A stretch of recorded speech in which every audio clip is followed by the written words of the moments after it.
Hello and welcome to Educo Motivation. In this video, you'll learn all about the law of correspondence, one of the 12 laws of the universe and the third in our series. You'll discover the power of dominant thoughts and why success is an inside job. So let's get started.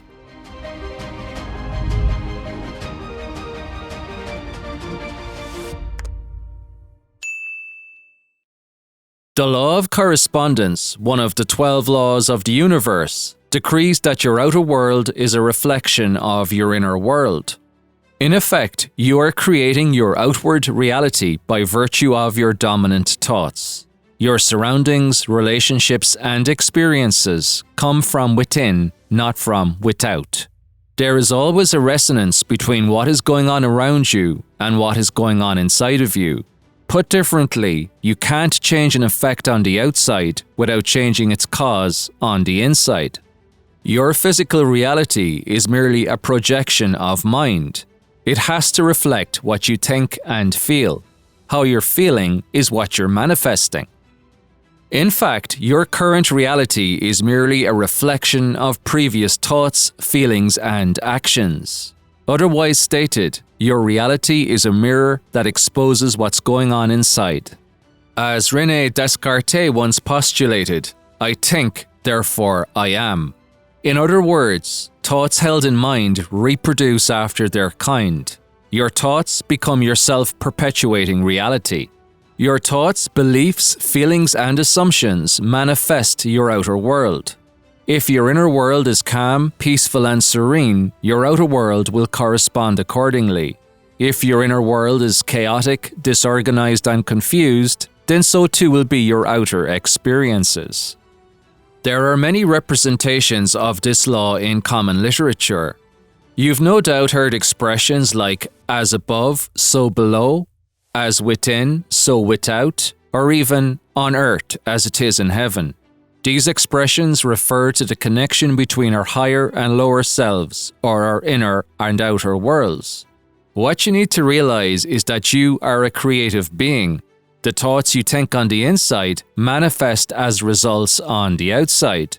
This is so because your thoughts are a potent form of energy. This energy held on the inside is forever seeking expression on the outside. Put differently, energy flows where attention goes. In effect, this refers to the connection between the physical and the non-physical dimensions. If you feel bad on the inside, your conscious mind formed a negative thought that got impressed on your subconscious mind. This negative thought created negative energy, which is expressing itself through negative feelings. These negative feelings express themselves to and through your body. It can manifest in your posture or body language, in your tone of voice, in the words you use, in your attitude towards other people, in your relationships, your health, and ultimately your results. The things you see in the world are simply echoes of what's happening inside of you. A great way to get in touch with your inner world is to practice mindfulness. Mindfulness is about developing self-awareness. It's about observing the contents of your thoughts and the sensations in your body in a compassionate and non-judgmental way.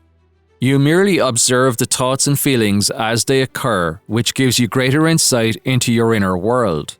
This clarity helps you to understand what is attempting to manifest in your outer world. Furthermore, when you undergo a negative experience, recognize there is disharmony in your inner world and your outer world is merely reflecting it back to you. So when a negative emotion is triggered, it's imperative you take the time to figure out why you are feeling a particular way. Feeling is conscious awareness of vibration, and vibration attracts what you are in harmony with. In this context, it helps you to pinpoint patterns that are manifesting undesirable outcomes. Certain lessons in our lives will continue to repeat over and over again until we learn the lesson. This awareness provides the impetus to make conscious changes and gives us agency over our results. In effect, it gives you dominion to co-create with the law of correspondence. Mindful observation of your thoughts may reveal ways in which your outer world is actively reflecting your inner world. Much of your current experience manifested because you expected that outcome in advance. Perhaps you believe there isn't enough to go around. You think lack and limitation are pervasive. You don't believe in abundance. You think everything is finite and limited. Your outer world reflects this back to you with a scarcity of money.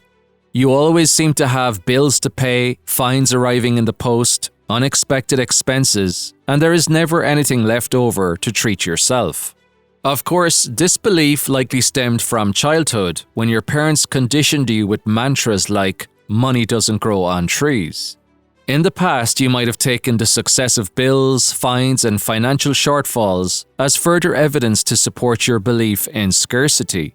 But now you are developing an awareness for how the outer world of circumstance corresponds to the inner world of thought. You don't get what you want in life, you get what you expect. As within, so without. So if your life is not panning out the way you'd like, realize this is just an effect. You need to go inward and tackle the cause. Like causes produce like effects. So the outer world of circumstance is shaped by the inner world of thought. It's a futile endeavor to revolt against an effect on the outside if you are preserving and nourishing its cause on the inside. Notice what thoughts, feelings, and behaviors are triggering negative habits. If you break the cycle, you will change your reality. Furthermore, you are the gatekeeper of your mind. You are responsible for the influences you consciously accept. Everything in your immediate environment is having an impact on your inner world. You are the composite of the books you read, the people you meet, the programs you watch, and the podcasts you listen to. Everything coming into your mind is shaping your inner world and therefore molding your outer world. So not only do the things around you influence how you feel, but how you feel influences the things around you. As within, so without. As without, so within. The onus is always on you to do enough self-work, enough shadow work, enough personal development to counterbalance and override all the negative stimulus coming in. Positive self-talk, positive visualization, journaling, gratitude lists, and regular consumption of inspirational content all have a part to play here. In effect, we are creating from the internal environment we created. Accepting responsibility in this way causes a paradigm shift in your thinking and a seismic shift in your external results. Holding yourself accountable for your thoughts holds the universe accountable for your results. Furthermore, the quality of your life experience corresponds directly with the quality of your thoughts. Remember, you are a human being, not a human doing. Johann Wolfgang von Goethe put this well when he said, "Before you can do something, you must first be something." In other words, your outer world corresponds to your inner world. Change the internal being, and you change the external doing. You change the results. Ultimately, your focus is your inner torchlight. It illuminates what it's pointed at and leaves everything else in darkness. You need to focus on the positive and think not of the negative. You feed the positive and you starve the negative. You push it to the edge of your awareness. Energy flows where attention goes. When you adopt this concept on the inside, your outer world corresponds accordingly.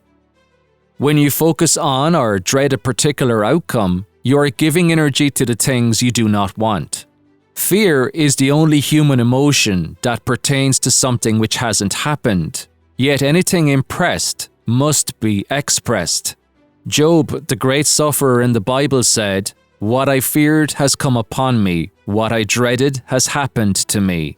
This is the law of correspondence in action. If you give the thing you fear sufficient energy on the inside, it must manifest on the outside. If you work up a great fear about messing up a presentation at work, it will manifest outwardly. Conversely, if you give sufficient time to visualizing an excellent presentation, this too will come to pass. Many of us are trapped by self-perpetuating behaviors that ensure self-fulfilling prophecies. See if you can identify these repeating patterns and take corrective action. You need to realize that self-limiting beliefs can be deeply destructive. You believe you can't do something, and your outer world corresponds accordingly. If you believe something is not possible, you won't even attempt it in the first place. In effect, you project your internal narratives, and the world corresponds to prove you right. If you wish to do something, but you think you can't, ask yourself, why can't I? This instantly highlights your self-limiting beliefs. See if you can identify the faulty logic underpinning the belief. When you eliminate the cause of disbelief on the inside, you eliminate the effect of disbelief on the outside. So don't let your inner energy be shifted by external energy. Keep your focus on positive energy at all times. If someone chastises you, then you praise someone else. If someone discourages you, then you encourage someone else. Always maintain a blissful equilibrium where you are always giving off positive energy. By the law of correspondence, your outer world must respond in kind. Let's explore various other ways that the law of correspondence manifests in your life. Let's consider your body language. If you are thinking negative thoughts, then your body will express this negative energy in multiple ways at a subconscious level. Firstly, your body language will correspond to the vibration of your dominant thoughts. If the vibration is negative, then you'll likely adopt a hunched posture with drooped shoulders and a bowed head. It's easy to spot someone harboring such negative thoughts. We'd often say they look like they've got the weight of the world on their shoulders. Conversely, those harboring positive thoughts have a corresponding posture. Their shoulders tend to be back, their head upright, and they walk with a spring in their step. Your body language is easily interpreted by other people, and they will reflect it back to you in the way they respond to you. Furthermore, you can change how you feel on the inside by changing what you're doing on the outside. For example, it's impossible to feel bad if you smile. Purposefully tensing your facial muscles to form a smile instantly changes how you feel. This is because your brain has positive mental neuroassociations tied to tensing these facial muscles. You trigger the emotion internally by triggering the physical action externally. As within, so without. Let's consider your handshake. The way in which you shake someone else's hand directly correlates to your levels of self-esteem on the inside.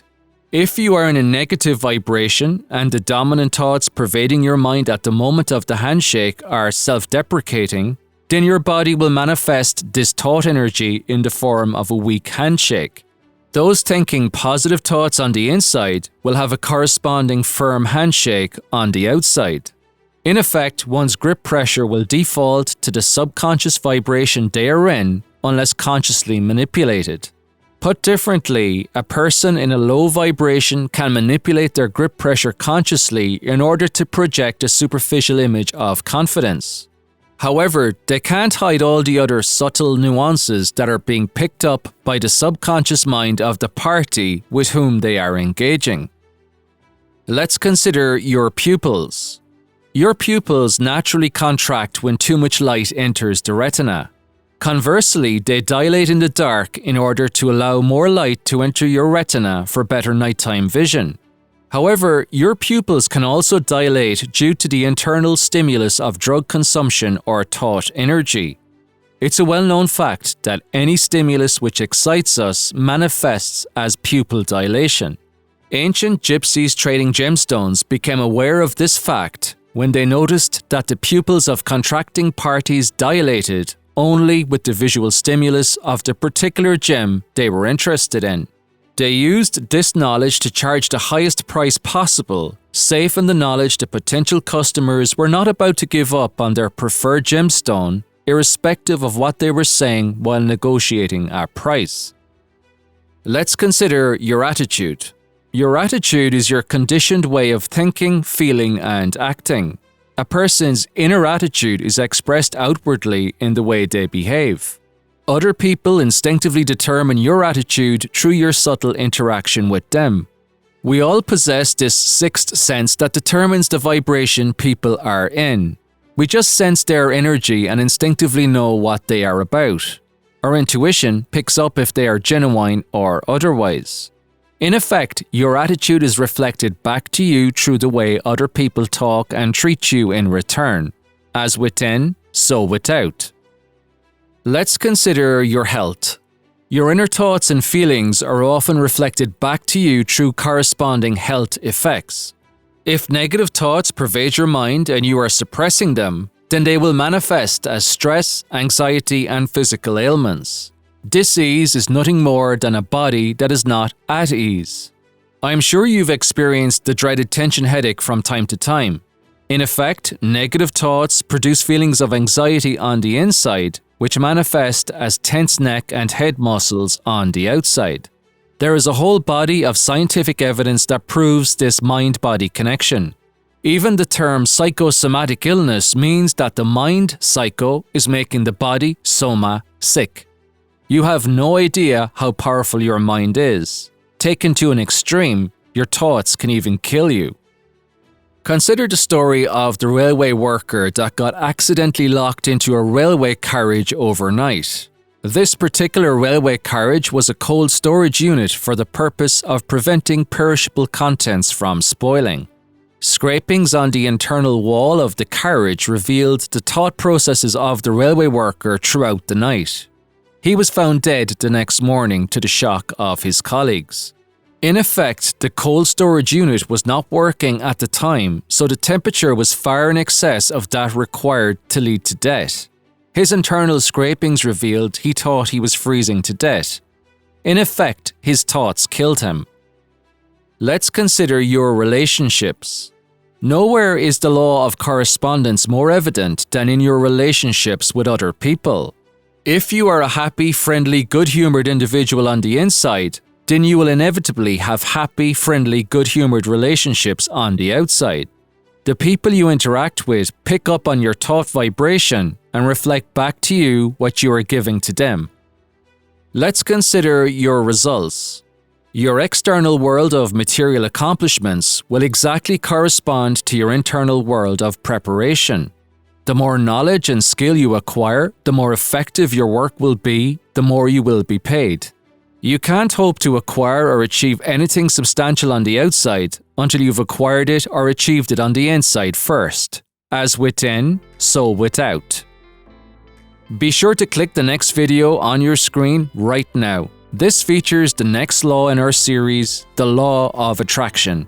It reveals the big mistake that stops attraction working and shows you exactly how to leverage this powerful law.